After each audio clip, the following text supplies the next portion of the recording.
20-qism. Qadrdonlar, bu safar men videoni turli suratlar, grafika va maxsus effektlar bilan to'ldirmaslikka ongli ravishda qaror qildim. Sizni chalg'ituvchi vizual shovqinlardan asramoqchiman. Ko'zlaringiz bilan tomosha qilib chalg'ishingizni emas, balki butun e'tiboringizni mening ovozimga va nutqimga qaratishingizni xohlaganim uchun. Chunki aytadigan gaplarimni qalb bilan tinglashingizni istayman. Ko'zlaringizni kerak bo'lsa yumib oling va albatta diqqat bilan quloq tuting. Bu bilimlar hayotingizni butunlay o'zgartirib yuborishiga aminman. Agarda ushbu gaplarimni ma'nosini sokinlikda mag'zini chaqolsangiz. Jonzotlarning yer yuzidagi asl vazifalari haqidagi suhbatimizni davom ettiramiz. Bugungi qahramonimiz Qo'chqor va qo'y.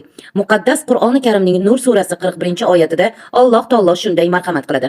Osmonlardagi va yerdagi jonzotlar va qanotlarini yozib uchayotgan qushlar Allohga tasbih aytishini ko'rmadingmi?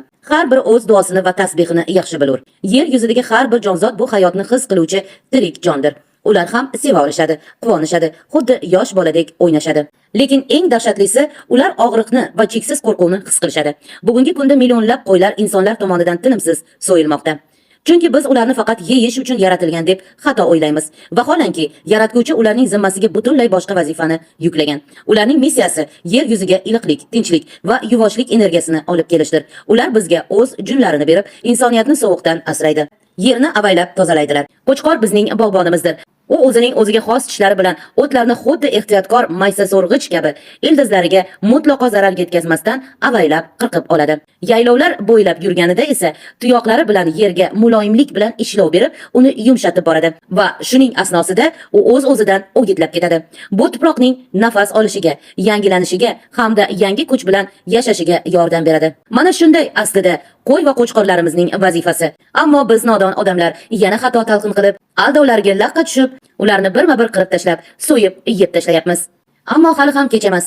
Aqli borlar Allohning aslida qanday buyruq berganligini o'z ko'zi bilan Qur'oni Karimni ochib, o'zi tahlil qilib o'qib ko'rsa, o'ziga foyda qilgan bo'lar edi.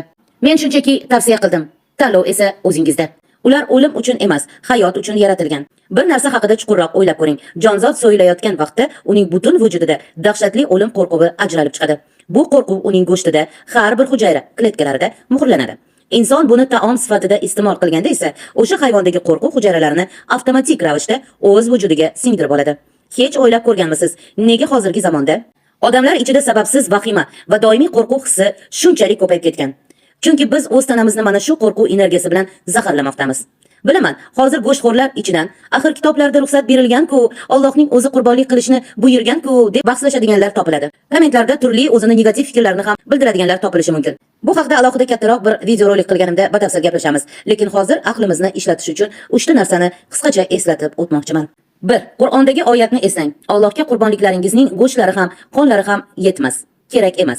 Haj surasi 37-oyat. Unga faqat sizning taqvoingiz va qalb pokligingiz yetadi. Yaratuvchiga o'z maxluqotining o'limi kerak emas. 2. Matnni diqqat bilan o'rganing. Qur'onda Allohning o'z so'zi bilan qo'ylarni so'yish haqida to'g'ridan-to'g'ri buyruq yo'q. Bularning barchasi keyingi talqinlar va odamlar o'zlariga qulay qilib qavs, skobka ichida yozib qo'ygan so'zlaridan kelib chiqqan. Haqiqatni izlagan inson asl matnni boshqalarning yordamisiz o'zi o'qib ko'rsin. 3. Mantiq va rahm shafqatni ishga soling. Alloh Rahmon va Rahimdir. Agar u qo'yni yeyish uchun yaratganida, unga dahshatli og'riq va qo'rquvni his qiladigan murakkab asab tizimini bermagan bo'lardi. Uni qo'rquvsiz va hissiz qilib yaratardi, toki o'lim unga azob bermasin.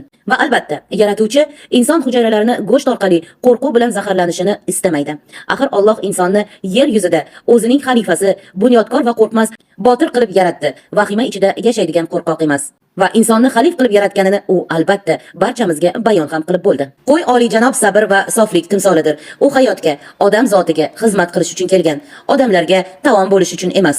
Keling, to'xtab qalbimizni ochaylik va ularning tirik jonini hurmat qilishni o'rganaylik. Allohning so'zlariga quloq tutishni o'rganing. Dunyo xayollarda, lekin osmon haqiqati ochildi. Astro platforma chengiza.com Haqiqat maskani shu yerda. 13 ta burch, haqiqiy osmon o'lchami. O'zingni tani, to'g'ri qadam tashla. Taqdiring